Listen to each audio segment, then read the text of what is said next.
अस्सलामुअलैकुम फ्रेंड्स, कैसे हैं आप सब। उम्मीद करती हूँ कि आप सब अच्छे से होंगे, खुश होंगे, सलामत होंगे। मैं हूं तबस्सुम गुल अफशा इंडिया से, आपकी दोस्त, आपकी होस्ट लेकर आई हूँ आज एक छोटी सी खुशी की बात, छोटी सी राहत की बात। खुशी की बात तो नहीं कहूंगी मगर राहत की बात जरूर कहूंगी, क्योंकि ये न्यूज आई है गाजा से।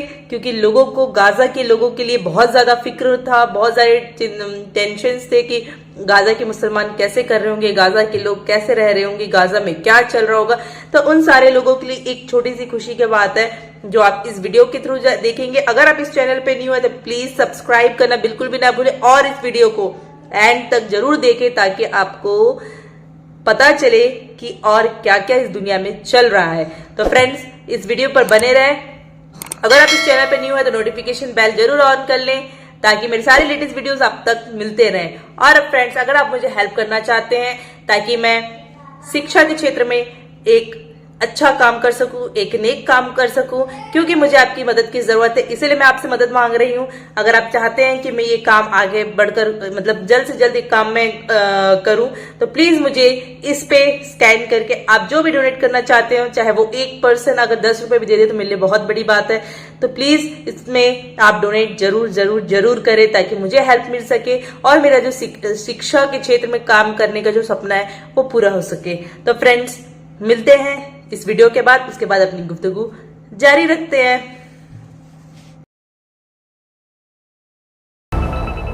मेरे दोस्तों, बड़ी खबर आपको बता रहा हूं नॉर्थर्न गाजा से और साउथ गाजा से इजराइल पूरी तरह से निकल चुका है।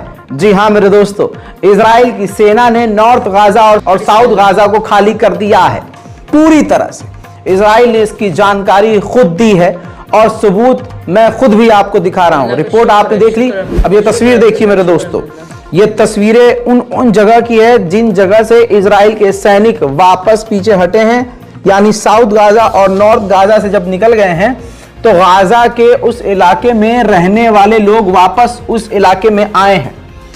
मेरे दोस्तों, ये ताजा तरीन तस्वीरें हैं जिससे साबित हो रहा है कि गाजा के साउथ और नॉर्थ से इजराइल के फौजी पूरी तरह से तबाही मचाकर पीछे हटे हैं, लेकिन हट गए हैं और वहां लोग अब गाजा के पहुंच रहे हैं। वहीं जिन जिन इलाकों से इजराइल के सैनिक पीछे हटे हैं वहां पर पहुंचकर फिलिस्तीनी पत्रकारों ने दिखाया कि किस तरह से उन्होंने हथियारों और ट्यूब हथियारों का इस्तेमाल किया था, यानी सबसे खतरनाक हथियारों का इस्तेमाल किया था हमला करने के लिए।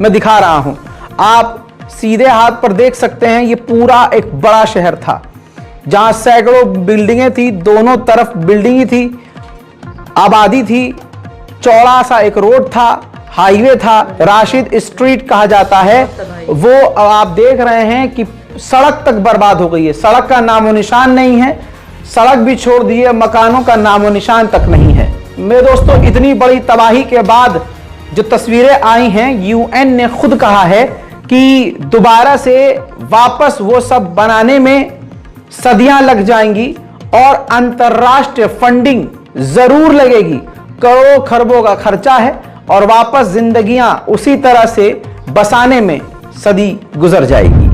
अब मैं आपको एक जनरल रिपोर्ट दे रहा हूं। इस जंग से पहले पूरे गाजा के तमाम अस्पतालों के टोटल बेड 3500 थे, 3500, और आज आप जानते हैं कि सैकड़ों अस्पताल और मेडिकल सेंटर बर्बाद हो चुके हैं, गिने चुने अस्पताल चल रहे हैं और घायलों की संख्या 65,000 से 70,000 है। तो आप समझ सकते हैं कि बिना बेड के कितने मरीज इस वक्त सड़क पर पड़े हुए होंगे। उधर अमेरिका की सरकार के द्वारा सफाई दी गई है कि हम इजराइल को हथियार देने में डिले नहीं कर रहे हैं। जो भी ये खबर उड़ाई गई है, ये सरासर गलत है। हम इजराइल को लगातार सही समय पर हथियार दे रहे हैं। अंदर की खबर यह है कि जब अमेरिका ने यह फैसला अंदर ही अंदर लिया कि हम हथियारों में डिले करेंगे, तो सबसे ज्यादा नेतन्याहू नाराज हो गया और उसका इफेक्ट अब ये बयान में नजर आ रहा है।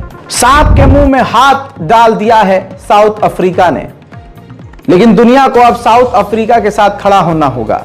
साउथ अफ्रीका के प्रेसिडेंट ने कहा है कि अब हम आपको वार्निंग दे रहे हैं, एक चेतावनी दे रहे हैं कि हमें धमकी मिल रही है और ऐसे हालात बनाए जा रहे हैं कि हमारी सरकार को गिराया जा सकता है।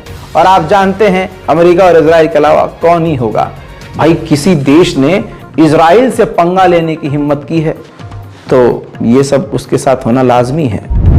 उधर यूएन ने आधिकारिक तौर पर कहा कि अस्पतालों पर हमला अंतर्राष्ट्रीय कानूनों का उल्लंघन है। मेरे दोस्तों, पिछले 10 घंटों के अंदर 10 इजराइल के सैनिक बुरी तरह से घायल हुए हैं।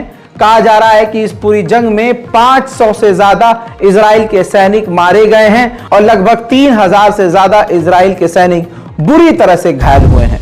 मेरे पास एक और फुटेज आया है जिसके अंदर गाजा की सरजमीन पर इजराइल के फौजी किसी पता नहीं किस बात पर, किसी भी बात पर आपस में ही बुरी तरह से भिड़ गए थे, जिसमें एक खतरनाक झड़प हुई थी।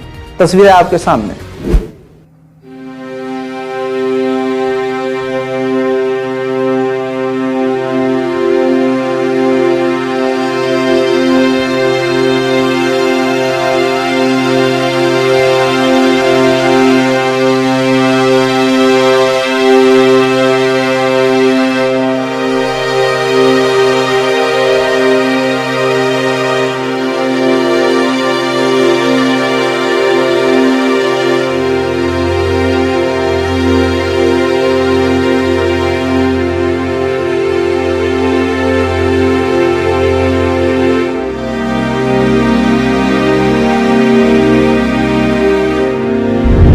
उधर इराक के ग्रुप ने क्लेम किया है, जानकारी दी है कि उसने इजराइल के हाइफा पोर्ट पर ड्रोन हमला किया है।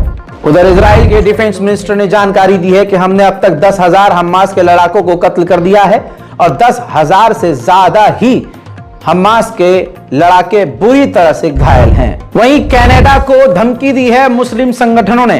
कनाडा के अंदर कनाडा के ही नागरिकता हासिल कर चुके मुस्लिम कैनेडियन मुस्लिम्स ने और कुछ फिलिस्तीनी भी वहां रहते हैं जिनके पास कनाडा की नागरिकता है और दूसरे ईसाई समुदाय के लोगों ने सबने मिलकर कनाडा की सरकार को धमकी दी है कि अगर आपने इजराइल को हथियार देना बंद नहीं किया तो हम अंतर्राष्ट्रीय कोर्ट में जाएंगे।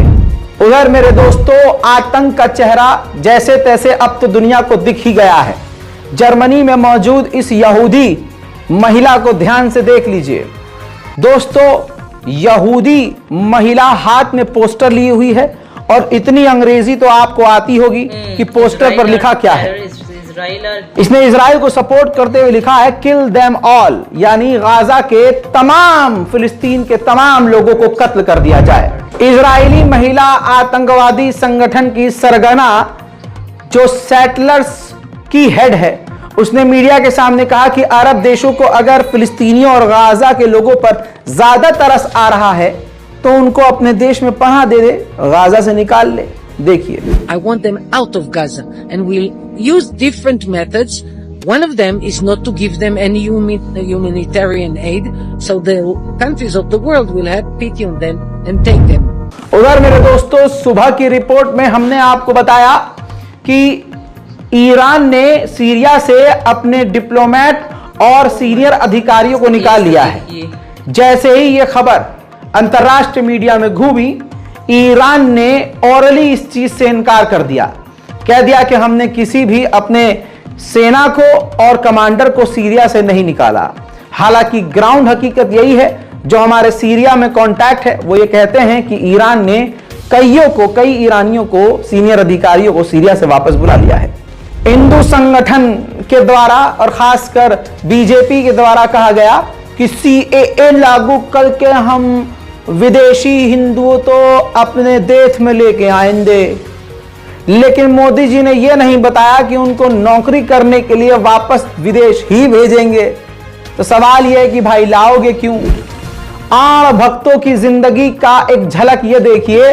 भारत की राजधानी दिल्ली में इजराइल की एम्बेसी के बाहर हजारों की तादाद में झोला लेकर ये हिंदू समुदाय के भारतीय लोग बैठे हुए हैं इजराइल जाने के लिए।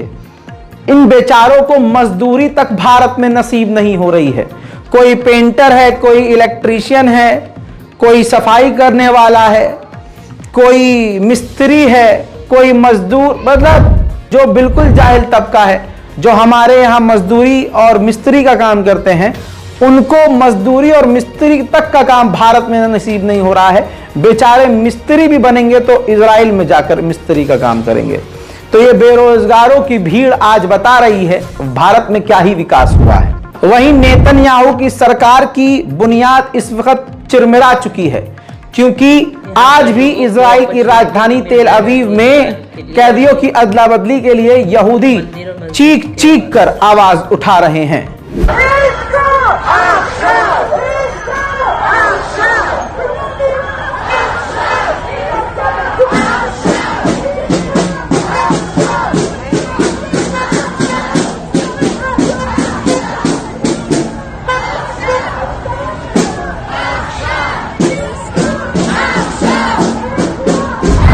इससे पहले की कई रिपोर्ट्स पोस्ट हो चुकी हैं, जाकर जरूर देखिए। और तो फ्रेंड्स, कम से कम इस वीडियो के देखने के बाद इतनी तो राहत मिली, इतनी तो तसल्ली मिल गई कि गाजा के यानी पैलेस्टाइन के गाजा के नॉर्थ और साउथ साइड से इजरायली डिफेंस फोर्स यानी आईडीएफ के यानी टेररिस्ट फोर्स इजराइल के वो वहां से पीछे हट गए हैं। इतनी तबाही मचाने के बाद, इतनी तबाही मचाने के बाद कि वहां के बिल्डिंग्स और रोड कौन से थे कुछ पता नहीं चल रहा है पिक्चर्स में, और सारे सपाट हो चुके यानी पूरा मैदान बन चुका है।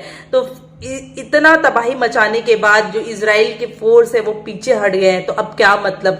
खैर, मगर इससे एक बात तो प्रूफ होता है कि मुसलमान जो है पैलेस्टाइन के गाजा के जो मुसलमान है वो ईमान के पक्के हैं, लड़ जाएंगे, मर जाएंगे यानी शहीद हो जाएंगे, मगर इजराइलियों के सामने, यहूदियों के सामने झुकेंगे नहीं है। दुनिया में किसी के सामने झुकेंगे नहीं अपने रब के अलावा।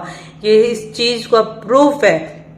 इससे पूरी दुनिया के मुसलमानों को सीखना चाहिए कि किस तरीके से अपने ईमान के लिए, अपने वतन के लिए, अपने लोगों के लिए किस तरीके से गाजा के मुसलमान लड़ जा रहे हैं, मर जा रहे हैं, मगर दूसरों के सामने झुक नहीं रहे हैं। तो फ्रेंड्स, ये बहुत ही बड़ी बात है, बहुत राहत की बात है। इससे जो लोग मजाक उड़ा रहे थे, जो लोग दुनिया की बातें कर रहे थे, आखिर उनके मुंह पे ये एक तरीके का तमाचा है कि इजरायली फोर्स पीछे हट चुकी है और वापस से गाजा में लोग, उस जगह में वापस से लोग आके बसना शुरू हो गए हैं। और साथ ही साथ मैं ये भी कहूंगी कि सारे दुनिया में सारे लोग जितना हो सके गाजा की मदद करने की कोशिश करिए। गाजा के लोगों को फिर से सेटल होने की उनकी मदद करिए।